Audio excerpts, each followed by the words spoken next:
Okay, good afternoon. I'm very happy to be here. And today I want to speak about gas as a false solution. I don't know, can we make that bigger? No, we tried. It's fine? I hope you all have your glasses. So most of the things that I will talk about today have been discussed in a conference in September 2016, which was a conference with NGOs from all over Europe, but also outside Northern Africa, America, and South America. And out of this conference, we founded the Beyond Gas Network, which should be a common platform to make it easier to work together on gas. The focus is mainly Europe, so we try to make communication material together, exchange information, make group actions together, and facilitate in general the communication of all the different gas activists and NGOs in Europe. We also have an email list to help us with this. So now to my main presentation as gas as a false solution. To basically every problem that goes hand in hand with gas, there is a piece of EU narrative that states the opposite. I see many similarities with the case in Groningen, and you will probably see that in my presentation as well. One of the most arguments that is stated mostly by the European Commission, but backed by Council and by the European Parliament, is that Europe needs more gas.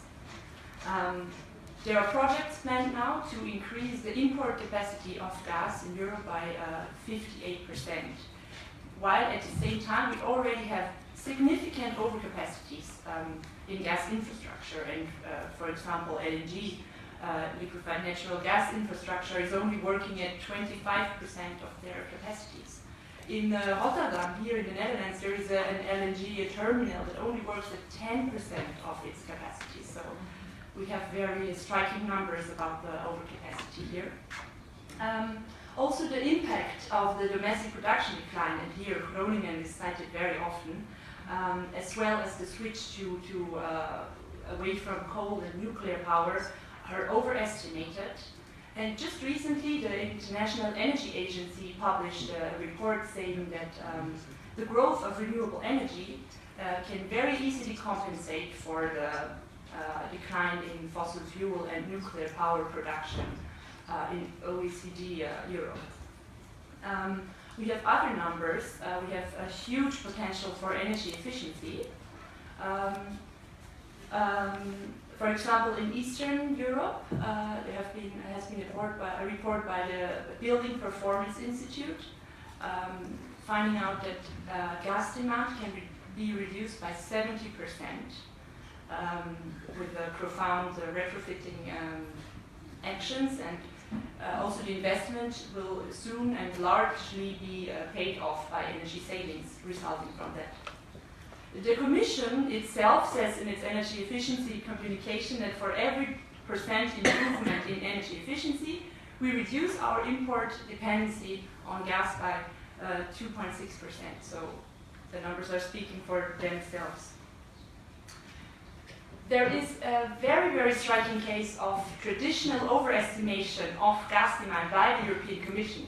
This graph is very striking. So you see the estimation between 2003 and 2013 of the European Commission, and the real gas demand is the very low gray line, which is actually falling. So you see, do you hear me? No. Okay. Oh yeah. So you see the striking difference between reality and Commission forecasts. And these forecasts are not the only thing. The Commission is also relying on very conservative numbers from quite biased institutions that don't take into account, for example, properly the energy efficiency target that the EU set itself for 2030. The European Court of Auditors has already eyed this critically, and you can see the quote here, that they are criticizing the Commission for this over-exaggerated demand estimation. So here you see the map of Europe. It's very green, which means that gas demand in all those countries has been falling. The Netherlands are over the average, so gas demand since 2010 has been falling by 25%, and since the last 15 years by 19%. Only in Bulgaria and Poland, gas demand has fallen, has been rising. So we see clearly there is a very broad gap between the reality and the estimations. Another very commonly used argument that I'm sure you have been confronted with several times already is that gas is the cleanest fossil fuel. Gas indeed is emitting the CO2, but if we look at the methane that is emitted or that is leaking during the production, transport, gasification, regasification process, it makes, in many cases, gas more climate harmful than coal. Gas is basically consisting of methane.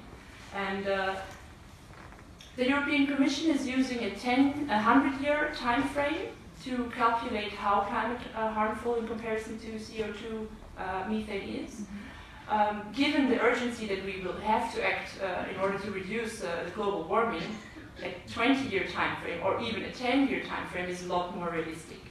So we see here the number of 86 times more harmful versus 25 times more harmful. It's a very big gap. One person that is looking very much into the methane emissions and their impact is Bob Howard from Cornell University.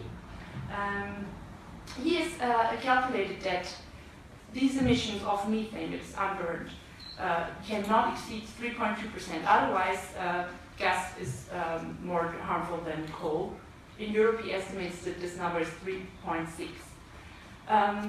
The future will probably, if we don't manage to make a transition fast, will be in more unconventional methods and more unconventional gas. Shale gas, for example, has emission rates of 12%. And you can see that this is a climate disaster. Here we have the graph of the methane emissions and versus the carbon dioxide emissions. It speaks basically for itself. The black bar is the range of variability, and it has been calculated on taking the 20-year time frame for methane. So methane is 86 times more harmful than CO2. Actually, more appropriate would be 10-year time frame, which would make methane over 100 times more climate harmful than CO2. But yeah.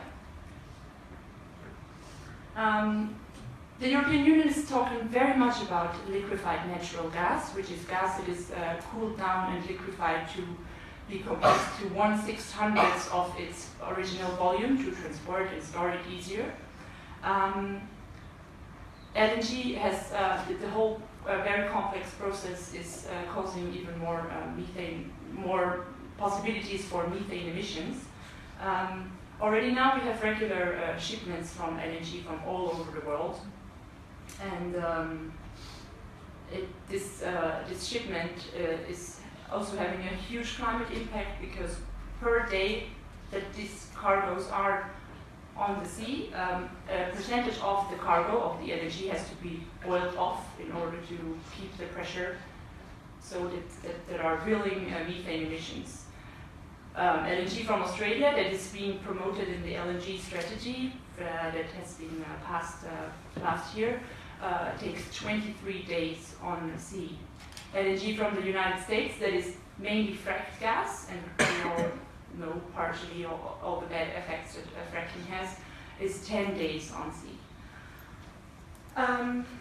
We have heard a lot about the impacts of gas exploitation in Groningen, and just one bullet point to also point out to all the social, economic, and environmental issues, not only climate issues surrounded with gas. So we have, in order to reach the COP22 goals, the targets for global warming, we have to make methane measures combined with CO2 measures, otherwise we will never manage to stay under well below 2 degrees. Another argument that is very often said is that the EU needs gas to ensure security of supply. This is mainly coming from the Ukraine gas crisis in 2006 and 2009. But what are they doing with this strategy of diversification? They replace gas from Russia with gas from somewhere else. These countries are Azerbaijan, which would be gas from a brutal police regime carried in a pipeline all over Turkey, which is not the most stable state either, to Europe. That is gas from Qatar, which is also a non-democratic country, from Nigeria, where there is civil war, there are terrorist threats, and so on. But do we really need this diversification? E3G and Brussels think tank has played through a lot of different disruption scenarios, disruption from Norwegian gas, extremely cold winter, and so on, and they found out that only southeastern Europe might have some problems in a year-long Ukraine disruption. At the same time, I want to remind you to the energy efficiency potential that this region has, that I talked about before. Then we have a very interesting situation about the corporate capture of European renewables associations. On the board of directors of these energy associations, Solar Power Europe and Wind Europe, we have Total, ENGIE, E.ON, and so on. This results in the funny case that the narrative of industry, Commission, and Renewables Association is kind of identical. What struck me very much is the director of Solar Power Europe that said that gas is something between a fossil fuel and renewables, which is quite an ironic thing to say. We hear more and more that gas is the perfect partner for the renewables that they need. Gas, and that renewables are intermittent and gas cannot do without them. But I'm quite sure we will hear more about this in the following presentations. So the conclusion very clearly for me is that gas is not a bridge fuel. The bridge would lead to nowhere. At the same time, it's very worrisome to see that the European Union institutions are looking to the Paris Agreement to stay well below 2 degrees and say, yes, we will reach the targets, and at the same time they walk in a completely different directions with investment decisions, with projects planned, with support, and so on. And then on the bright side, just to finish with that, there is a positive example of a city in Denmark, Frederikshavn, that decided 2006 to become 100% renewable by 2015. This date has obviously passed. Now the plan got extended. It used to be a pilot project, but now it's over 1,600 people in the area affected by the project, and they try to become renewable, to have renewable energy, heating, and transport by 2030. They will largely rely on winds. They have a quite complex plan, a monitoring project. They also want to underline that they cooperate a lot with businesses. They don't only go 100% renewable because of the environment, but also to create green jobs. And to start with heating, they have a district heating system that at the moment is supplying 8% of the citizens with solar energy heating, and they will make a more dense and more complex district heating system in the future. Okay, so this is my email address in case you have other questions that cannot be answered here or other things to tell me. I'm happy to answer to you. Thank you.